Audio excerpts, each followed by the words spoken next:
Herzlich willkommen auf dem Passionsweg. Wir gehen gemeinsam die Stationen durch mit Jesus auf seinem Leidensweg. Aber wir starten da, wo wir uns positionieren als Freunde von Jesus.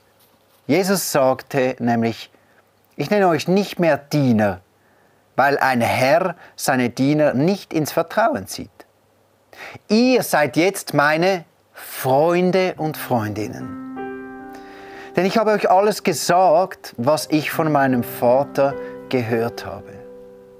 Ja, und in seinem Freundeskreis startet ja auch die ganze Passionsgeschichte. Ich möchte, dass wir als Freunde heute gemeinsam Jesus begegnen. Und darum bete ich. Jesus, wir dürfen gemeinsam Schritt für Schritt jetzt diese Geschichte, das Größte, was jemals auf dieser Welt passiert ist, gemeinsam aufrollen. Und ich bitte dich, Gott, dass du uns, wie es hier sagst, als Freunde auch offenbarst, was wirklich dahinter steht. Die ganze Kraft dieses Geheimnisses, was es für mich persönlich bedeutet, dass du dein Leben gegeben hast am Kreuz. Ich bitte, dass du es uns offenbarst und vor allem auch, dass du die Kraft vom Kreuz nochmal ganz neu wirken lässt in unserem Leben. Amen. Am Abend, bevor Jesus gestorben ist, hat er seine Jünger nochmal zusammengeholt, seine besten Freunde, und sie haben gemeinsam das Abendmahl gefeiert. Und dann hat Jesus gesagt zu seinen Freunden, heute Nacht werdet ihr mich alle verlassen.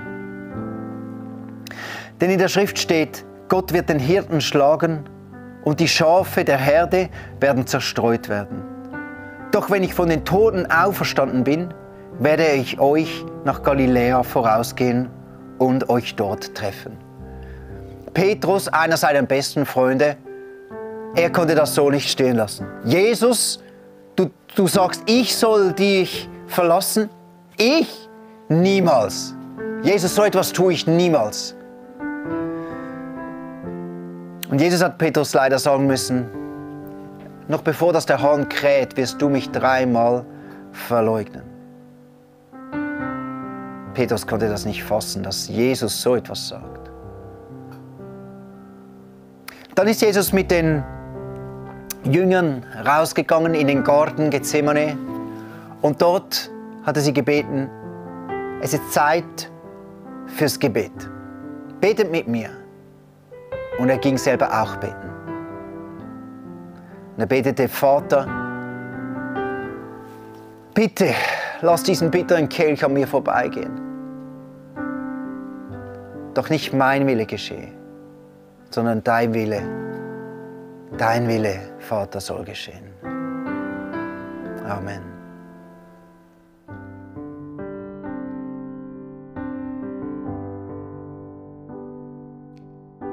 You ask me to stay, you ask me to pray, you wished I would stand by you, but I was weak and I ran when you needed me most. I am sorry, Lord.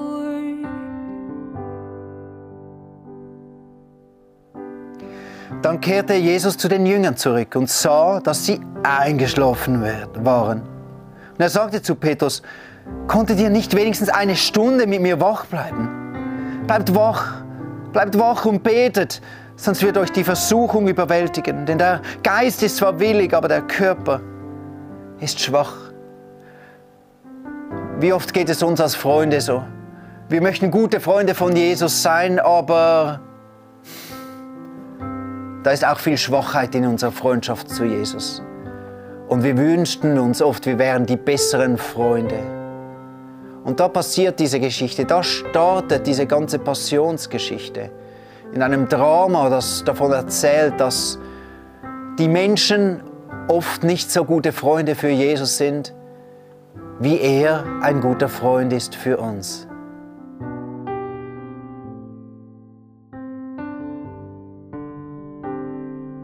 I am sorry, Lord.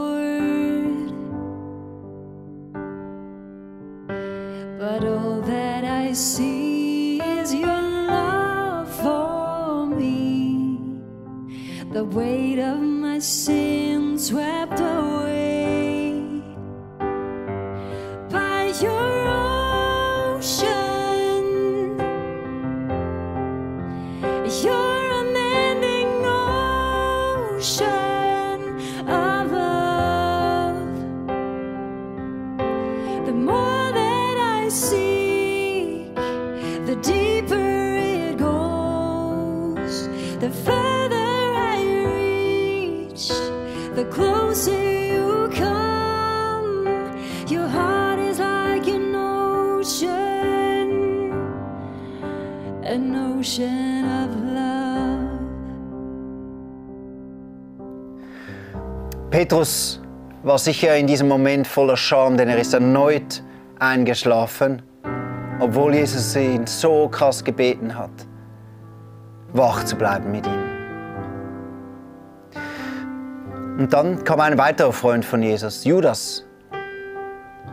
Und zwar mit den Soldaten der Priester, mit der Priesterwache. Und sie kamen und Judas verriet Jesus mit einem Kuss. Und Jesus war da und wurde jetzt verhaftet. Doch Petrus dachte, jetzt ist der Moment gekommen, jetzt kann ich meine Freundschaft beweisen. Er nahm sein Schwert und hackte einem der Diener das Ohr ab, der Priester. Und Jesus sagte, stopp, Petrus, tu das Schwert weg. Jesus nahm das Ohr und heilte es wieder. Jesus wusste, jetzt ist der Moment gekommen, um für meine Freunde mein Leben zu geben. Und Jesus ließ sich verhaften. Wie krass, dass Jesus in diesem Moment das entschieden hat, keine Gegenwehr zu geben. Wo er so krass von all seinen besten Freunden, von seinen Jüngern im Stich gelassen wurde. Und tatsächlich, Jesus wurde mitgenommen, alle Jünger gingen weg. Und nur mit einem Abstand ging Petrus der ganzen Jesus hinten her und der ganzen Menge. Und sie brachten ihn da in das Haus des hohen Priesters, wo er zum ersten Mal verhört wurde. Und von weitem her hörte er zu. Er ging da in einen Innenhof hinein und plötzlich wurde er erkannt. Du bist doch auch einer von denen, die mit Jesus herumgezogen ist. Ich? Nein, keinenfalls. Du musst mich verwechseln. Doch, du hast diesen Akzent. Du bist einer von denen. Nein, auf keinen Fall. Ich weiß es doch, ich habe dich gesehen mit Jesus. Ich schwöre, ich kenne diesen Menschen nicht. Und dann krähte der Hahn. Und in Petrus zerbrach etwas. Ich bin wirklich nicht so ein guter Freund für Jesus, wie ich das gedacht habe. Und er weinte bitterlich und war zerbrochen.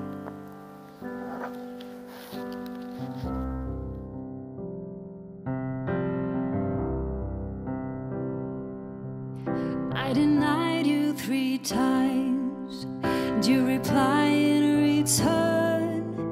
Do you love me with all your heart? Well, I can never repay what you did for me. Here's my life, Lord. Have my heart, Lord. And all that I see is your love for me. The weight of my sin swept away by your ocean. Your unending ocean of love. The more that I seek, the deeper it goes. The further I reach, the closer you come. Your heart is like an ocean of love. Gott dagegen beweist uns seine große Liebe dadurch, als er Christus sandte, damit dieser für uns sterben sollte, als wir noch Sünder waren.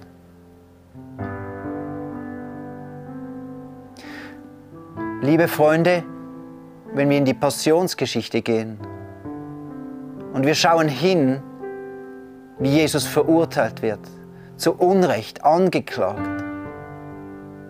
Er wird verhöhnt, verspottet, geschlagen, gefoltert, ans Kreuz geschlagen. Dann müssen wir uns bewusst sein. Wir sind aus der Perspektive, müssen wir schauen, okay, wir brauchen das. Es ist für uns. Es ist für mich. Und wir dürfen auch wissen, dass in dieser Zeit Jesus ist unser Freund. Und er kennt uns durch und durch. Und sagt, komm, ich kenne dich, sei nicht anders als du bist. Und gerade in diesem Passionsweg, ich bitte dich, öffne dein Herz umso mehr. Sei echt vor diesem Jesus und lass nochmal die ganze Gnade dich hineinnehmen. Wir haben vorher gesungen, die Liebe von Jesus ist wie ein großer Ozean, in den du hineintauchen kannst, in den du hineinschwimmen kannst, der hört nicht auf. Es überwältigt dich und es nimmt dich nochmal ein. Und ich bitte dich, dass du dich darauf einlässt in diesem Passionsweg. Auf eine Liebe von Gott, auf eine Gnade, die größer ist als all dein Versorgen. Und darauf musst du vertrauen. Und komm, wir sprechen das aus. Jesus, nimm uns hinein in diesen Passionsweg. Wir sind uns bewusst, wir haben nicht verdient, dass du dein Leben für uns gibst. Und wir können es auch nur am Rande ein bisschen begreifen. Aber wir brauchen deine Liebe. Wir brauchen, dass du uns vergibst. Wir brauchen dich, dass du den Schritt auf uns zumachst. Gerade dort, wo wir Unzulänglichkeiten, Schwachheit, Fehler und Sünden noch haben. Komm und zieh uns rein. Wir brauchen dich, Jesus. Amen. Lass uns gemeinsam singen zum Abschluss. Jesus, du bist unser Fels. Du allein, Jesus, du allein, Jesus, du allein, Jesus, du bist der Grund, auf dem ich stehe. Oh, wie unbeschreiblich tief ist deine Liebe. Mein Herz verlangt nach dir allein. Wenn die Welt zerbricht, bleibst du, oh Gott, bestehen. Mein fester Grund durch Raum und Zeit. Bist du in alle Ewigkeit.